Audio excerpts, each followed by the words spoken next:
to the live demonstration brought to you by Luminera. My name is Dr. Eran Asaraf, and I'm very happy and really excited to present for you a new product by Luminera, the Harmonica.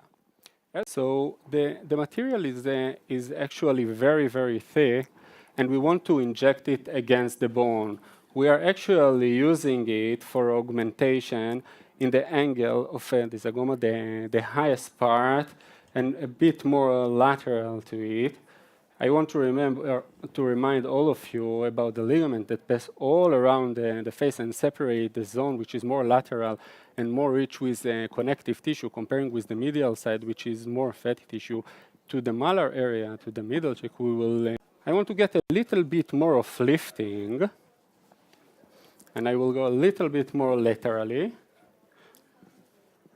I want to feel the arc, the zygoma, where it wants to meet the temporal. And again, I want to be on the bone. I'm on bone. I want to aspirate. I will inject a little bit. And I think it will be more than enough here. This patient, like many other patients, told me before we start the injection, "Doctor, I don't want it to be unnatural." And I have to say, many times come to my clinic very young patients. They want to have really huge. They want to get something that they don't have.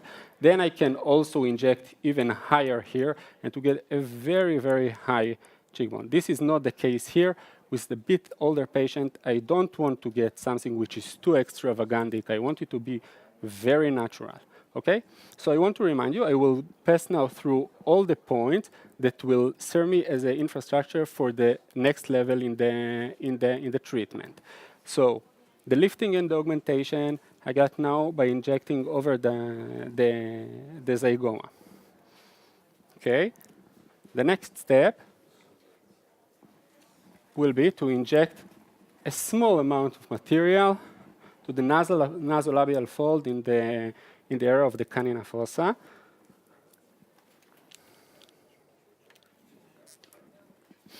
I prefer always to use a cannula in these areas. It's better to be safe. We are getting there close to the angular artery. I will use a 22 gauge cannula, 50 millimeters. In the skin, we have a lot of connective tissue. I'm telling you, one. Okay.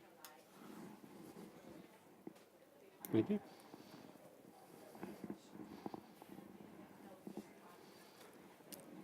So we have in the skin quite a lot of connective tissue. The direction when we will stab our pre-entrance hole, that will be the point, and the only direction we will be able to insert the cannula. Okay, how do you feel? Okay. I usually like to put one finger on the lip in order not to get changes in the shape of the lip. That will be enough for the nasolabial fold, and it's not too much. It was something like 0.3. As you see, we got elevation here. All the rest, it's not anymore a fold, it's a wrinkle. Here I will inject much more thin material and very superficial. Okay? We are going back to needle, and I would like to inject in the marionetta. And then we will see what result we got. Over the top of this, we will start to inject with HA. I want to remind, we are dealing with calcium hydroxyapatite. It's very thick. We don't want it to be too superficial in the tissue. So I always also only use it for my infrastructure. Okay, I'm standing. And later on, I will continue to work with HA. I like to make kind of fanning here.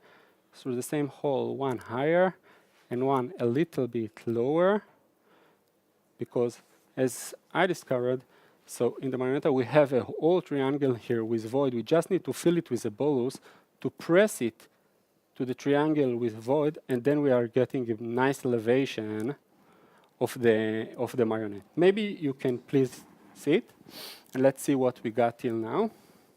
So we got nice augmentation of the cheek, which already opened the nasolabial. Now the label looks more open now, and also the marionette. Now I can go to the next level and to work with age A.